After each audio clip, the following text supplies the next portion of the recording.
आज हिमालय दिवस के दिन हम लक्ष्मी आश्रम में हैं। आदरणीय राधा दीदी जी पद्मश्री सम्मान से पुरस्कृत।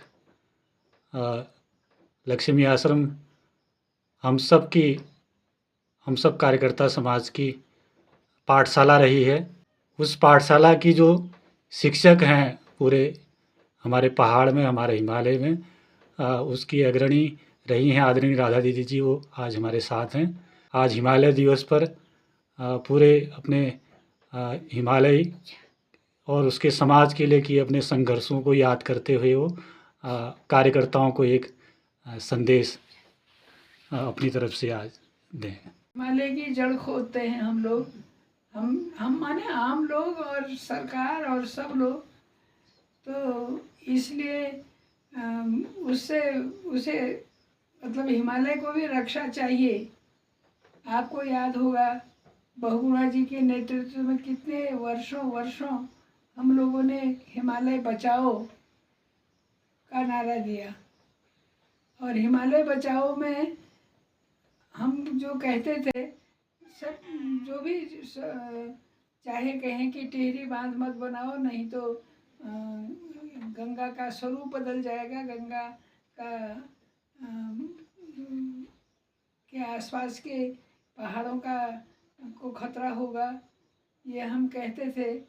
या हम कहते थे कि यहाँ सड़क मत बनाओ, ये पहाड़ कमज़ोर है, कमज़ोर पहाड़ में मत बनाओ, जितनी बनी है उतने से काम चलेंगे, ऐसा हम कहते थे।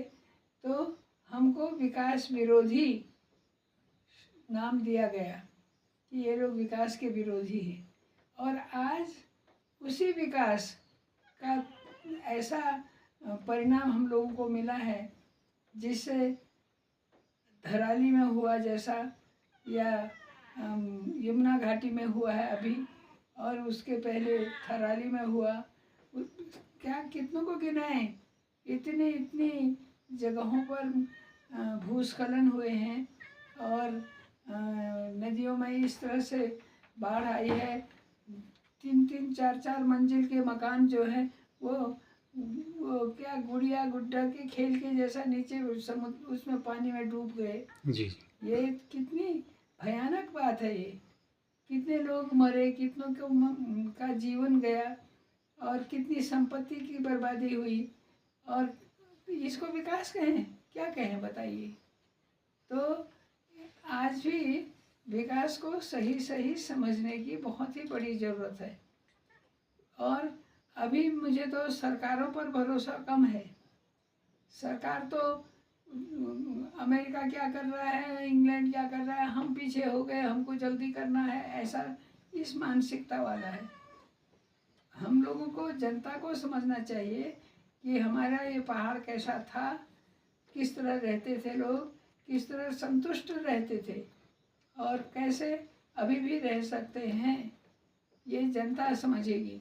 और जनता को हिम्मत करके, निर्भय होकर के, हिम्मत करके कहना चाहिए हमारा विकास ऐसा नहीं होगा, हम नहीं होने देंगे।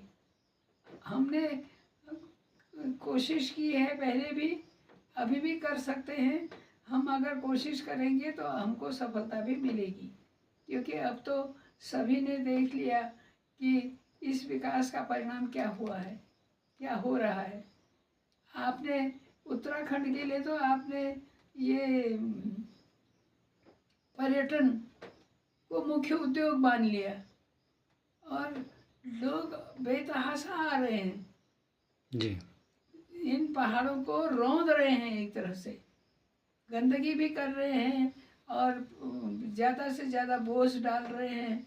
फिर उसके लिए ज़्यादा से ज़्यादा होटल बन रहे हैं, ज़्यादा इमारतें बन रही हैं, ज़्यादा सड़कें बन रही हैं। ये सब जो कुछ बन रहा है, ये हिमालय को नष्ट करने का तरीका है, ये समझना चाहिए। और जो हम लोगों ने रेलवे मांगी है, एक तो बन गई ना ऋषिकेश से कहाँ तक बनी, कर्णप्रयाग तक।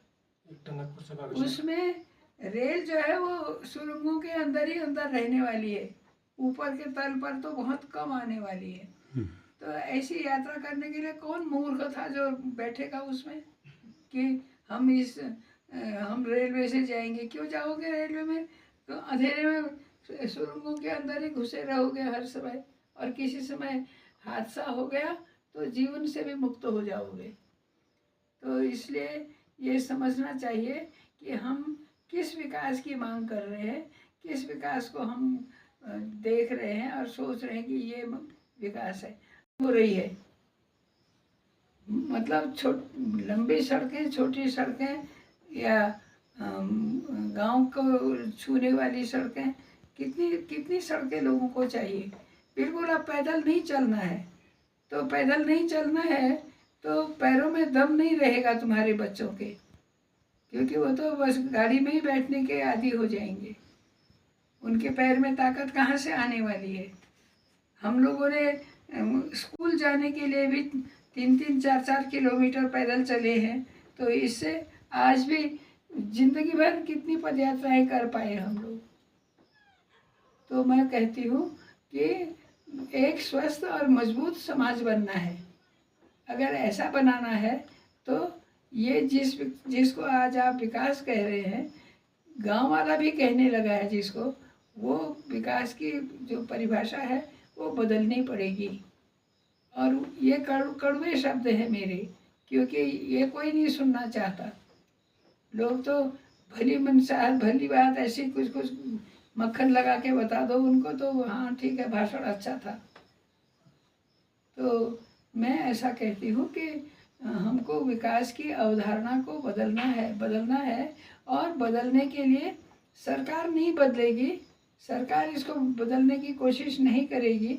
भले ही उनके वैज्ञानिक तो आज कहने लगे हैं कि हिमालय का अस्तित्व नाश के कगार पर आ गया है, वो कहने लगे हैं। उन्होंने ही बताया है कि ग्लेशियरों से कितनी झीलें बन गई हैं, और एक झील का नमूना तो हमने देख ही लिया कि किस तरह की बाढ़ आई और कितने घरों को, कितने होटलों को, कितने होम स्टेज को बहा करके उसने भागीरथी में पहुंचा दिया। तो ये देखने की बात है। मैं सोचती हूँ अभी जो कोई और रेलवे की बात कह रहे हैं, मैं तो कहती हूँ हाथ जोड़ के निवेदन करती हूँ कि वो लोग उसको कहना बंद करें आप, नहीं तो उससे जो सुरंगें बनेंगी, सुरंगों के लिए जो विस्फोट करने पड़ेंगे, जो चट्टानें तोड़नी पड़ेंगी, जो उसके भीतर पृथ्वी को हिलाने वाले विस्फोट किए जाएंगे, उनसे पहाड़ कमज़ोर ही होने वाला है।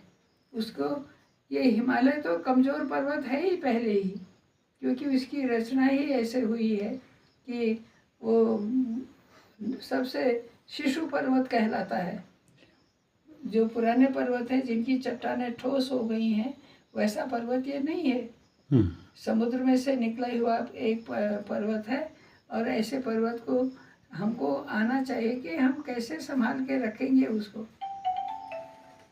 आप आशा करती हूँ कि आप नौजवान लोग हो तो आप थोड़ा संगठित होकर के गांव-गांव जाओ, पैदल चलो, उनसे कहो लोगों से कि अब हमको विकास की अवधारणा बदल देनी है। अब कितना देखेंगे, इतना नुकसान तो देख ही लिया, इससे ज़्यादा देखने की तो मैं तो नहीं सोचती कि हमको और अगले साल और ज़्यादा देखना है। बस अभी मौका है आपके सामने, अभी कुमाऊँ हो, गढ़वाल हो, मौका है कि आप गांव-गांव जाइए और कहिए इस तरह का विकास नहीं चाहिए। अब नहीं चाहिए, नई सड़कें नहीं चाहिए, सड़कों का चौड़ीकरण नहीं चाहिए, हमको गाड़ी में भर करके वहाँ नहीं पहुँचना है, बद्रीनाथ या केदारनाथ। ऐसा ये विचार लोगों के सामने दीजिए। तो आज हिमालय दिवस पर यही आपको कहना है लोगों से। धन्यवाद। धन्यवाद दीदी, आपको बहुत बहुत। पूरे समाज के लिए और कार्यकर्ता समाज के लिए आपने एक मार्ग निर्देशन की पूरी बात कही है, उसके लिए आपका आभार। धन्यवाद।